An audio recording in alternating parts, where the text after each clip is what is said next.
Today we're going to do your virtual walkthrough on your Salem Cruise Lite 25 ice. So stop.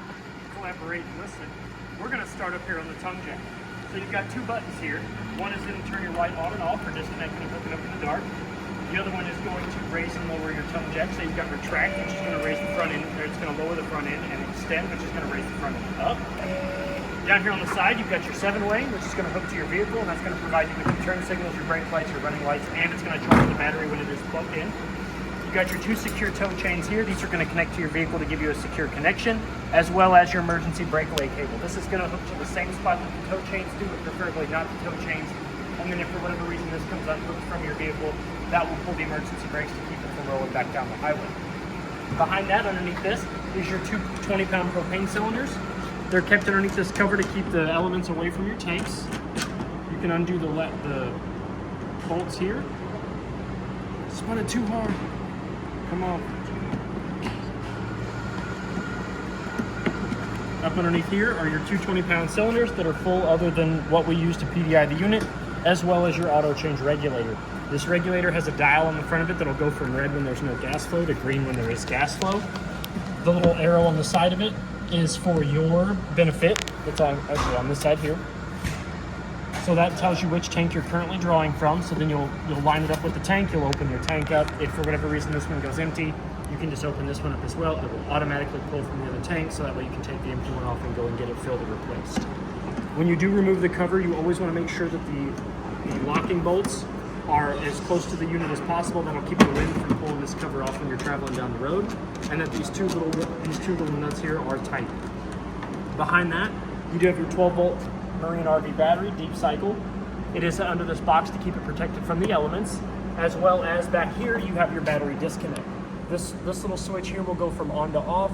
On when you're using the camper, and when you're going to store it, you flip this to off, and it will preserve whatever life is left in the battery, so that way your unit doesn't drain the battery when it's being stored for the winter time. We're going to come over here to the side. You've got 2 and 3 important stickers. Up here's your manufacturing sticker. That's going to tell you the wheel size, the rim size. It's going to tell you when it was manufactured and who manufactured it. Below that is your tire and loading information. That's going to tell you the PSI of your tires, which should be at 65. They are all checked. They are all sitting in between 64 and 65 PSI. And then all the way down here at the bottom, you do have your VIN sticker. That is just like the VIN number for your vehicle. You've also got your lug sticker pattern here. This is going to tell you the correct pattern for the appropriate lugs on your tires, as well as the appropriate foot-pounds that you should torque them to. You have a side compartment here with rare earth magnets. You're going to keep that open. This leans into your pass-through front storage compartment, as well as on this side, you do have a laundry bag that you have access from the master bedroom. So when you're done with your dirty clothes, you toss them in this.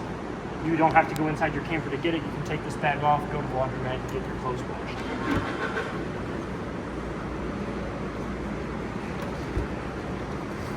Down here below that is one of your 4 stabilizer jacks. They are used for stabilizing the unit only. They are only used for keeping it stable and sturdy while you are walking around in it. These are not for lifting and leveling, and that is a 3/4 inch socket, which has a manual crank handle in the door side compartment, or you can use a 3/4 inch socket on the lowest setting of your power drill to raise and lower those up. We're going to come down here.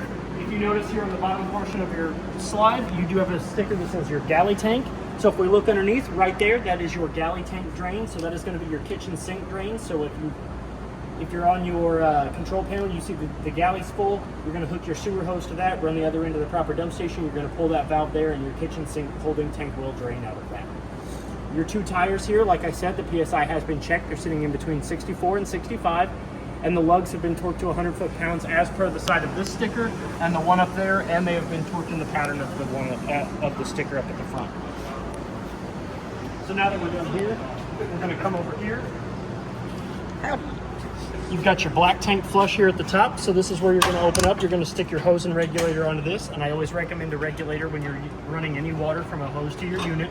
The regulator keeps the pressure in between 40 and 50 PSI. Anything higher than that, and you do run the risk of the hose clamps or the crimp rings becoming disconnected and causing a big wet mess inside the walls of your unit, okay? But what this black tank flush does is it spins an aerator at the bottom of your black tank with water pressure alone. You don't have to have your water pump on. It just runs off sheer water pressure. It spins and it cleans off the sides and the bottom of your black tank. Down below that is your city water connection. That's where you're gonna hook that same hose and regulator up to, and you'll never have to use the water in your fresh tank or turn your water pump on. The water pressure immediately pressurizes the lines in your unit, and you'll be able to draw water from any of the faucets. You do have your 30 amp shore service here. So to plug your cord in, you'll match up the prongs with the outlet on the plug. You'll stick it in, you'll rotate it a quarter of a turn, and then you'll take this black ring here and you'll make sure that it is tight up against the outlet. What that does is that creates a nice tight seal to keep the water, dirt, and bugs and stuff out from shorting out your circuits, okay? When you want to unplug it, you make sure that the ring is loose and all the way up against the base. You rotate it counterclockwise a quarter of a turn, and then you pull straight out. When you have the cord out, you do want to make sure that your camp power lid is over that outlet, and that's going to provide you that same protection, okay? Underneath that, you do have 2 of 4 stabilizer jacks. Again, I'm going to say it all 4 times. These are not used for lifting and leveling. They are for stabilizing the unit only. They are a 3/4 inch socket on the end of that, on the lowest setting on a power drill, or the manual crown candle that's inside the door side compartment. Down below this, you've got your sewer outlet connection. So you've got your wastewater holding, which is your gray tank, which is going to be your shower and your bathroom sink. And then the next one over here is your black tank. That's going to be your toilet. That's where all the nasty stuff goes. The poo goo. The poo goo. So what you're going to do is you're going to undo this cap. You're going to stick your sewer hose onto this, run the other end to the proper dump station. You're going to pull your black tank first. That's going to drain out all the poo goo, all the bio waste and stuff like that. And then to help wash out not only this, but also your sewer hose, you can pull your gray tank second, and that's going to help use all that gray water from your shower and your sink in the bathroom to help wash out that sewer hose, okay? Last but not least, on this side, you do have your Parkside cable and satellite coaxial outlets. So if the Parker campground that you're staying at is providing you with those TV services, you go from their outlet to either the cable or the satellite outlet, and then you'll be able to get those services on the inside of your unit that the Parker campground's providing for you, okay? So we're going to come here to the back side of your unit. You do have a tire here. The PSI in that has also been checked. It is sitting between 64 and 65 PSI. And the 2 lugs that hold this onto the farrier, they do not have to be 100 foot-pounds torqued. They just need to be wrench tight to keep the tire from going in, okay? Up above, you do have your Fury and backup camera mount. So if you do want to purchase one of those from the store, you can take off a plate on that, and then the camera is just a plug-and-play backup camera. You do have your outside shower. Let me see if I have my keys. I'm going to pause that real quick. I'll get my keys. So, to open your outside shower, you do have a 751 key on your key ring. We're going to open up your outside shower. It does have a shower head that comes out on a hose. We keep it coiled up so that way it can you can close the door. You do have hot on the left and cold on the right. Yeah, hot on the bottom, cold on the top. I don't know why I said left and right. And then if you really turn. Yeah, if you turn, hot on the left, cold on the right. And then you do have a handle here, but with it being upright, it's really not going to provide you so much. But you can still use it if you want to go hands-free and just spray out at an angle. You do have a white license plate bracket down here. We're going to come to the side. Your unit is equipped with a Suburban on-demand water heater, so we're going to go ahead and open the door up. There are 3 important things here on the inside. You've got your fuse, which every once in a while you do want to make sure is nice, good, and tight. You've got your power button. So right now you've got I for ignition and O for off. So it is on. Now, if you're going to be using this thing every weekend, you can go ahead and leave this on and just turn it on and off on the panel on the inside. But if you're going to store this thing for a while, it's always best practice to come out here and turn this to the O setting. Okay, that's off. And then last but not least is your pressure release valve down here. So one thing about your water heaters is you always want to make sure before you go to use them that you do have water flowing through them. A quick way, an easy way to tell if you've got water going through it is to give this a little tug. Water will fill the bottom part of that up. You know that you've got water, you know you can use your water heater, okay? This also helps relieve any sort of back pressure that gets built up in your water. It's also a good way to drain it if you want to. Down below the bottom is your 3 out of 4 stabilizer jacks. Again, they are not for lifting and leveling, they're for stabilizing only. They're only to be used when you're at your destination, you drop your jacks, you can walk in and your camper's not gonna rock around. You do not want to use them to lift it off the ground or to level your unit, okay? They are a 3/4 inch socket, either with the manual crank handle on the side or a 3/4 inch socket on the lowest setting of your power drill. So this is your door and your handle for getting in. We're going to go through that once we get done with the outside. You've got your TV service coaxial out here. So whatever TV services you're getting on the inside of your unit, you plug up to this, you'll get on the outside of your unit, okay? To power that TV, you do have a GFCI protected 110 outlet, as well as your TV bracket mounted here on the outside. Now, on the inside, I'm going to show you the TV mount. It's on the back side of a fake picture. So do not throw that out because that has your TV mount for not only this one, but also the inside one as well. So that way you can take your TV and move it to the outside of the unit, okay? As you can see here, you do have your freshwater drain. It's actually in between the tires there. It's an 1.5 inch drain valve, so your fresh tank does drain rather quickly. So when you're ready to pack up and leave, that you can pull that and your tank will drain in 5 minutes, 5-6 minutes, okay? This is your freshwater drain. This is your freshwater connection. So this is where you're gonna stick that hose and regulator in. It's gravity fed. You just turn your hose on. It does have a little vent here to prevent any sort of back pressure, or burping is what they call it when the air builds up. Your 2 tires on this side have been checked. The PSI is in the 64, between 64 and 65, and the lugs on this side have been torqued to 100 foot-pounds as well. You do have a strip of LEDs right here that power on with the accent switch on the inside of the unit. This is your furnace vent, so you've got intake and exhaust, so air is going to go in here, hot air is going to come out of here. This does get hot enough to burn your skin, leave red marks on you, and curl the hair on your arms, okay? So if you're going to use your furnace, you've got people running around your camper on the outside, tell them to avoid this at all costs because these do get hot. And it is already equipped with mud damper screens on it. Down below that, you've got your LP disconnect. So if you do have an outside grill that runs off of propane, what you're going to do is you're going to push back, expose those ball bearings. You're going to stick the male end of your quick connect hose in there. That's going to become flush. This should snap back into place. Last thing you want to do is you do want to move this valve to open it up. That's going to allow gas to flow through these lines here from your tank all the way to this one here so you can power your grill. When you're done with it and you're ready to unhook your grill, you close the valve, you push back this, you pull your hose out. You always want to make sure that this silicone stopper is here because mud daubers love the smell of propane. And just like these, this silicone stopper helps prevent them from going in there and building a nest. And trust me, I've seen it on numerous units. One little mud dauber will get in there and build a little nest in that, and it's scary. I don't like anything that stings. You do have an outside refrigerator. It is 110, so it's only going to power on when the unit is plugged in. Its temperature control is up there, 5 being the coldest, 0 being off.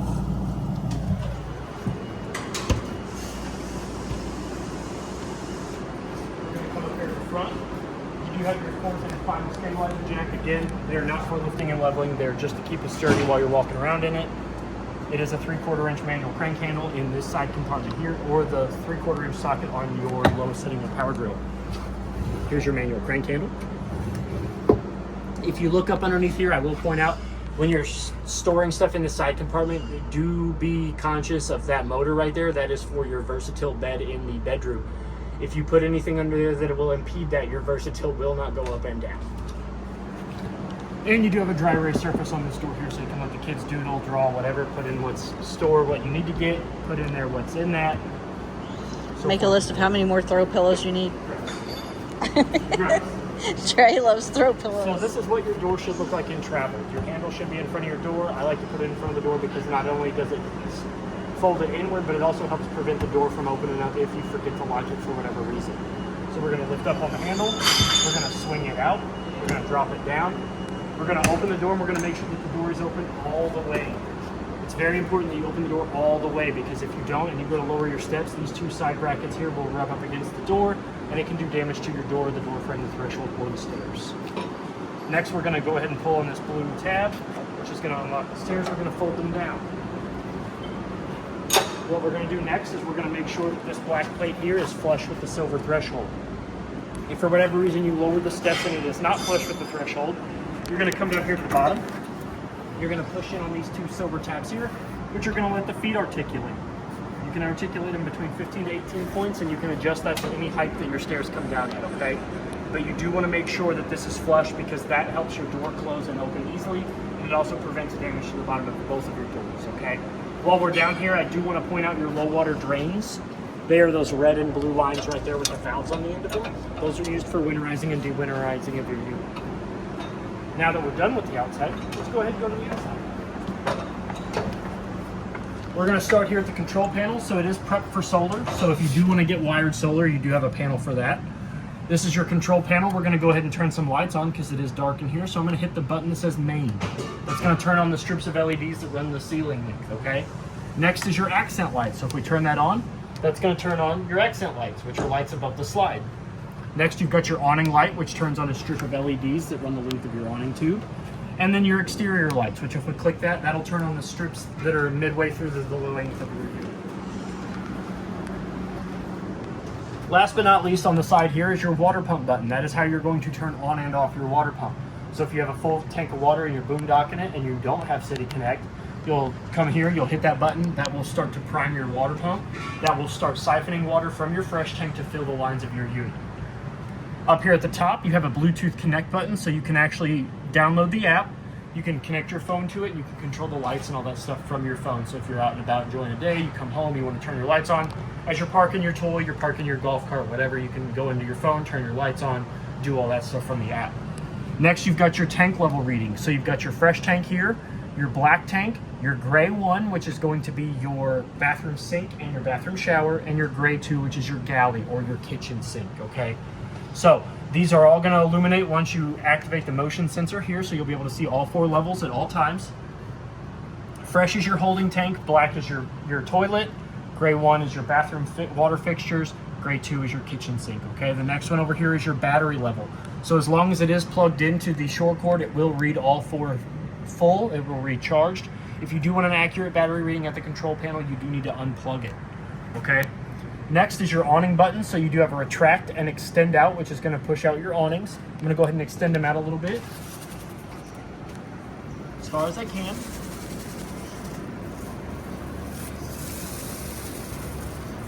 So once when you're extending out your awning, you're going to extend it out, and you're going to extend it out all the way until there's a little flap that hangs down from the bottom of the tube. You want that to be straight up and down. That's when you want to stop using the extend button, because if you hold the extend button out, what it does is it doesn't actually stop at any point. It'll roll back up the opposite way, so the bottom of your awning will be on the outside of your awning, okay, of the tube. And that we don't want that. You want it to roll back up with the tube on the bottom, okay? But once you have it out, if you notice the 2 arms on either side, they do have a pinch point at the bottom lateral arm. You can actually manipulate that to increase the pitch of the awning, whether it be on the back side of the awning or the front side of the awning, or you can do it to both and create a steeper pitch on the whole awning, so that way it better protects you from rain and sun and stuff like that. When you go to bring your awning back in, you do want to make sure that those are in the default position that they are in now. That will help prevent the awning arm from malfunctioning and going out and going in to the best of its abilities, okay? Other thing about your awning is it is one of the most expensive repairs on your unit, so when you're done, you do want to make sure your awning is all the way back in. So if you're going to step away, my advice is if you're going to step away from your camper for more than 5 minutes, bring your awning back in. You may have your table set up and stuff like that, but I can promise you that you're going to appreciate not having to spend that big repair bill on your awning by bringing it all the way back in, okay? Last but not least, the other button is your slide out button. So you've got in and out. That's going to control the slide that's got your Versa Lounge on it, okay? And we have a separate video that we will attach to show you all the permeations and all the things you can do with your Versa Lounge, okay? Over here is your JBL Bluetooth speaker. It is not a stereo. It does not have AM, FM, or a CD player. It is just a Bluetooth speaker built into the unit. You can power it on by turning the power button to blue. This is your connect button. Once this is pressed, this will become findable and you'll be able to discover it from any of your Bluetooth connectable devices. This is your mute button, so you can actually it can immediately mute that if you want. Next over here is your brightness dimmer switch. So if you don't want any lights on your stereo, you can turn them all the way off, or you can adjust it to bright, dull, or none at all. You've got your volume control knob here in the middle and your play and pause button in the center. To turn it off, you just hit the power button again, the symbol will turn red. If it goes off altogether, you do want to check the fuse, okay? There should always be a light on this. It should always either be red for off or blue for on, okay? And then you also have a USB and USB-C adapter here in the wall, so you do want to put a little shelf here to plug your phone in, and you can charge it while you're listening to your Bluetooth music. You do have a fire extinguisher there by the door. They're always by the door in case of an emergency immediately inside or immediately outside of the unit. All right, so this is your auto detect fuse panel and breaker box. So all of your breakers here are labeled, all of your fuses here are labeled, and this is known as the auto detect. So if for whatever reason any of these fuses blow, a little red LED light will illuminate next to them to let you know which one is exactly blown. And the best part about it is you can actually see that LED light illuminated through this translucent window right here as well. Okay, so now we're going to move on to the bathroom. So we're going to start over here. So you've got your Suburban on-demand water heater control panel right there. So right now it is on, so I'm going to show you what it looks like off. So when it's off, it's only got the power button lit up. So to turn it on, you click that. You've got your on and off button, set temperature increase, set temperature decrease, and your Celsius and Fahrenheit button. So this will go all the way up to 122 or as low as 90, okay? There are 3 important pictures that you need to see when you're running your water heater, okay? That's a shower to let you know that water is going through it. That is a blower fan, which is showing you that it is that the heater itself is working, and a flame icon, which is showing that there's gas going from the tanks to the water heater, okay? You need all 3 of those to be showing and activating in order for you to draw water from your hot water heater, okay? The next button over that is your lights. That's going to turn on the accent lights on the outside of the mirror. The lights that are in the ceiling are all manual, so you do need to turn those on when you come in here. Your sink is hot on the left and cold on the right. It's got a friction stopper in the drain. You've got a 45-degree sideways cabinet here for your toothpaste, toothbrushes, toiletries, all that good stuff. Underneath the sink, plenty of storage for your towels, your hair blow dryers, all that good stuff. Cubby over here that in the back side of the wall has a master resettable GFCI outlet. You've got a cubby up here for your toiletries, towels, good stuff. Collapsible towel racks. Ooh, those are cool. I like these. Your toilet is a 2-valve toilet, so if we open it up, you put your foot halfway down, just barely on it, it's going to fill with water. If you floor it, it's going to go to the black tank where it belongs. Behind us is our shower. So above us, you've got a shower skylight, so you can shower in the beauty of nature if you want to. Nice tub shower combo. Hot on the left, cold on the right. This goes from your tub faucet all the way up to your shower head. This only works when the water is on, so if you pull this up when there's no water, it's going to go back down to faucet, but when there's water flow and you pull this up, the water pressure keeps it and comes out of the shower head. If you do need to turn your water off, so say you want to get out but you don't want to turn your water heater off, you want to get out, you push this over, it's going to stop the water flow. You can get out, the next person can get in, and they can just turn the hot water back on that way as well. Your shower curtain is tucked away up here so I can get to the shower. You do have a liner and a curtain, so the liner will go inside the bath, the tub combo. This one will stay on the outside, so that way you don't get your floor all gross and wet. Up above, you do have a vent fan up here in case things get hairy, so you can open it up, turn the fan on in case you've had, you got some belly issues. Just too much barbecue? Or too much barbecue, too many baked beans, too many beers. Just be warned, there is no max air over this, so if you open it up while it's raining, you are going to get wet in the bathroom, okay? Next, we're going to move over to this way to the door. So you do have a travel lock here. These do need to be locked in when you are traveling, okay? That's why they are called travel locks. If you don't, and you leave this door open while you're traveling down the road, this runs the risk of opening and slamming into the frame, doing damage to not only your wall, the door, or the tracks that it's on, okay? But it does magnet to the door. Hello again. Hello. We can open this up and then we're going to travel lock it. We are going to attach a video for your Versa Lounge, but we're going to go over the windows real quick. You can see that you do have 3 manual push button lights above your dinette and your couch. There's a button in the center.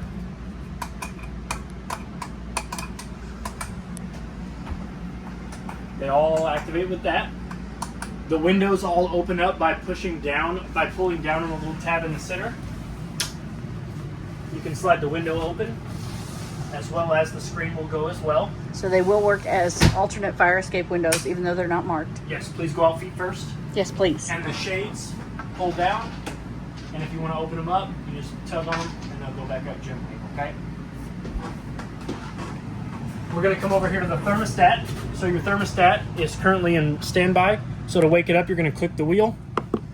It's going to go into mode select, click it again. You've got cool, which is your air conditioner, heat, which is furnace, cool and heat, which is dual climate, and then dry cool, which is like a dehumidified cool. So we're going to go back to cool because it's hot outside.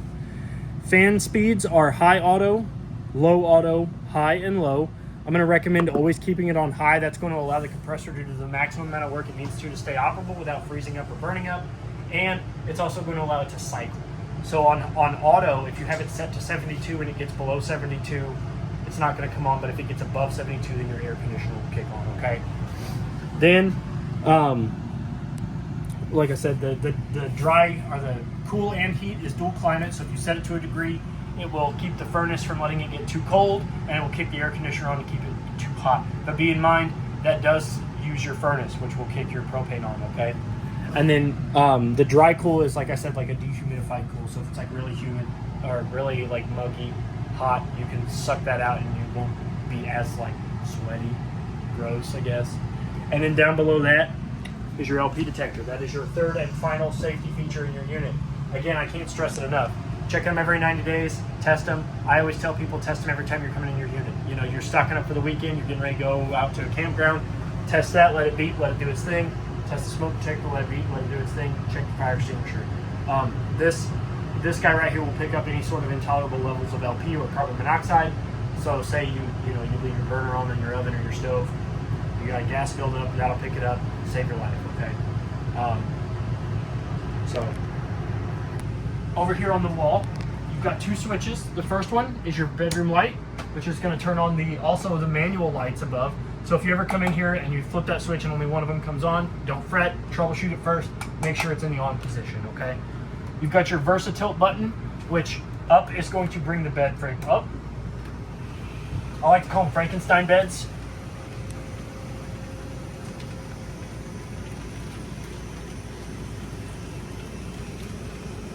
Now, thing about your VersaTilt is the motor is only meant to handle the weight of the mattress. So you cannot raise and lower this with somebody on the bed, even a pet or a child. You do want to make sure that nobody is on that bed when you're raising and lowering it up, because you could run the risk of burning your motor up, okay? Up here on the wall is your TV backer. This is the solid wall where you can mount a TV bracket. Up above, you've got your 110 outlet to power the TV and your coaxial. So whatever TV services you are currently getting in the living room, you will be able to get in the bedroom as well. You've got your fire escape window here. Again, to open it up, you're going to open this up, you're going to push this out. They do get rather stuck after we wash them, so it won't be that stuck anymore. But this is how this is how you open your window, and then if you do need to get out of your fire escape window, you push this whole thing out, grab a hold of this, yank your screen out, and preferably go out feet first, okay?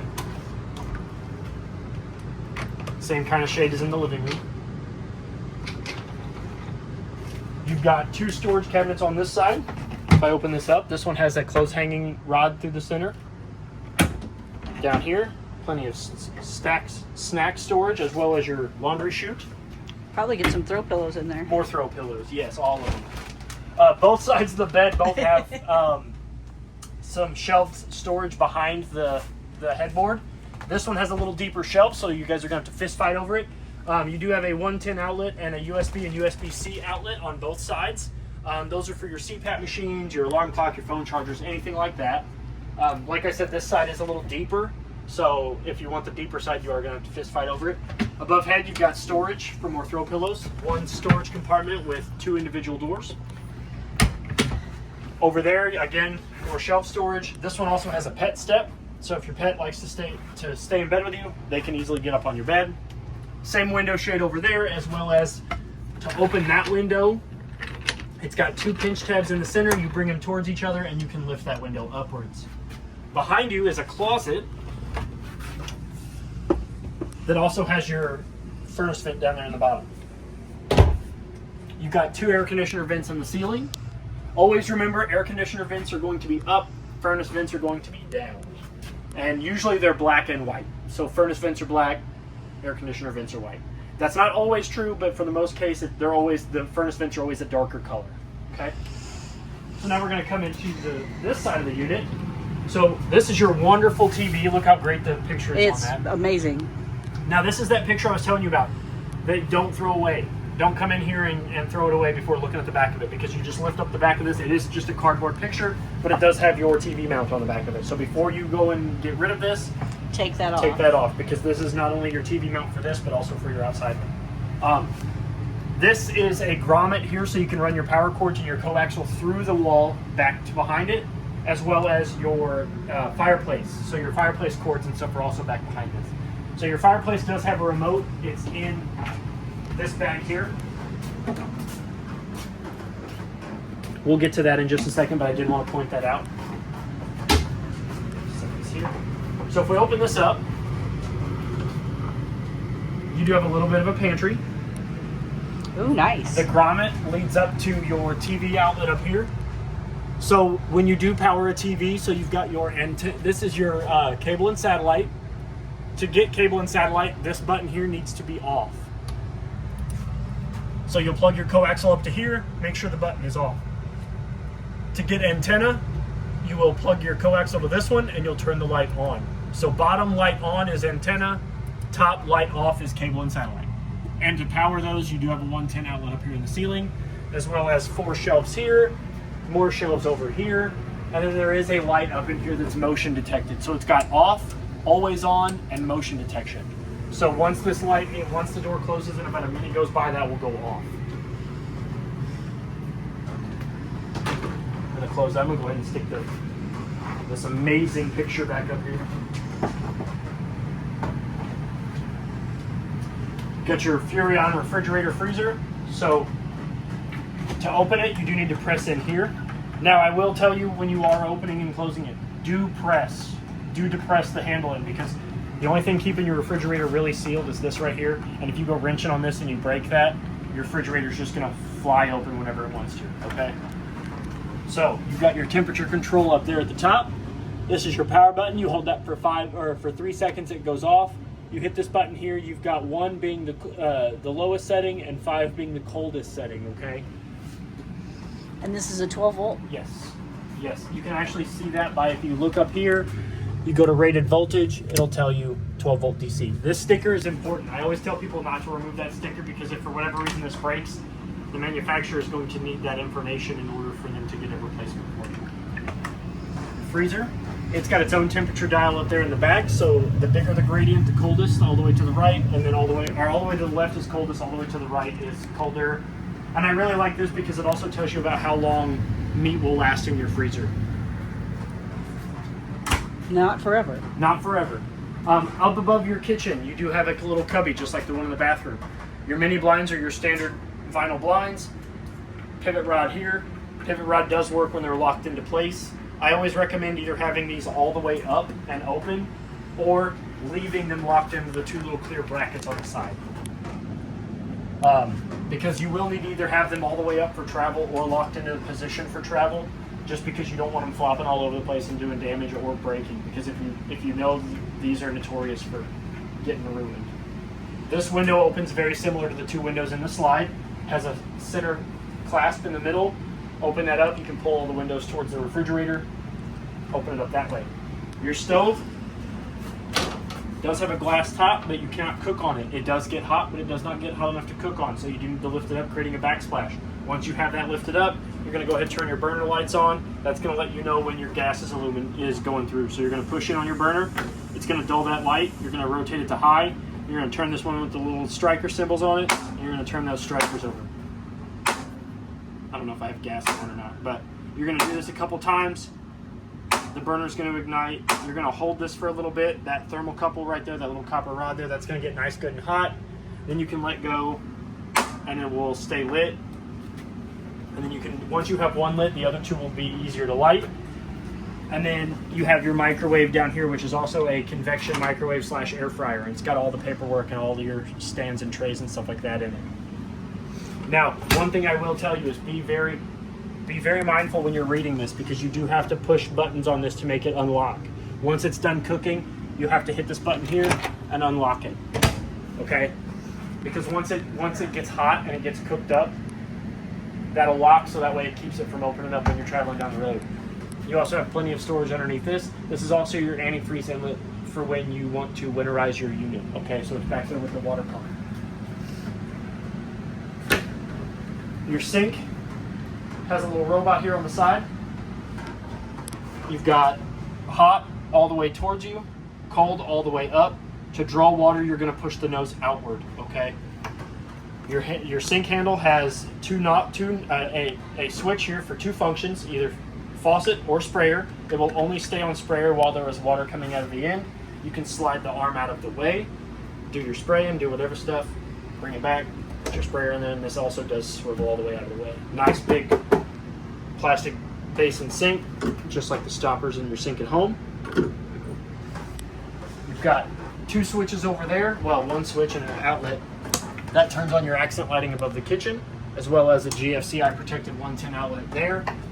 Last thing I want to go over is the air conditioner and the vents in the ceiling, okay? So this guy right here, the cleaner your air filters are up underneath these 2 grates here, the better your air conditioner will work, okay? So you can take these out, clean them in the sink, let them dry, put them back up there. The other thing is you've got 2 dump vents here. So you come in after a hot day like today and you want to cool off fast. Turn your air conditioner on, you open up these 2 dump vents. Most of the air is going to come out of here. Very little is going to come out of the little round vents, okay? You're ready for bed at night. You want the whole camper to be cool, especially the bedroom. Close these up. Now you're going to get a better flow out of these, okay? I'm going to go ahead and open those back up. Your ceiling vent above the oven and above the stovetop. So this is not only to help kind of vent out the living room, but also to help vent out the oven. So you've got a little slider here, which is going to be closed all the way over to this side, open to that side, and then you've got your control here. Alrighty, I think that pretty much covers. One more thing. Oh, yep. Here's your bag of stuff. All the information in the camper. And then, like Trey said, there should be a remote for the fireplace in here. Yep. And then we just need to show them the fireplace. Yep. Fireplace. So Fireplace. I'm going to show you off the remote, and then I'm going to turn it off at the actual. So you got your power button here. Nope. So turned on.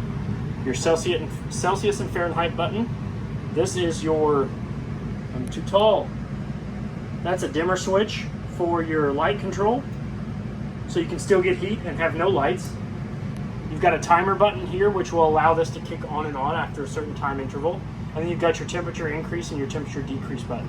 Now, the difference is though, is down here on the actual frame itself, you don't have an individual temperature control button. So you've got your power button, this changes actually the colors of the LEDs. This is your brightness button, and this is your temperature control. So this will change it, it will go up, and you'll have to cycle through it to get back down again, okay? And then this is the only button that this remote does not have. So you can change the LED lights. And then you can just turn it off that way. Which is good, because it's 90 degrees. Yep. That's kind of hot. I'm gonna go ahead and try to stick this back in there so I can conserve your battery.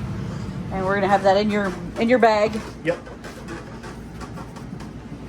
Also, this piece of paper here is super handy to have. So if anything, any electronics or any sort of part on your camper that goes bad, that'll have the serial number on it. So always keep that handy, because like if your stove breaks, that has your serial number for your stove or your refrigerator. Anything that can be replaced by warranty has the serial number on that. I think that pretty much covers everything. If you have any questions, please feel free to reach out to me here at Parkland RV. My name is Trey. Happy camping and good luck, and we're Deer Mother. Ice, ice, baby.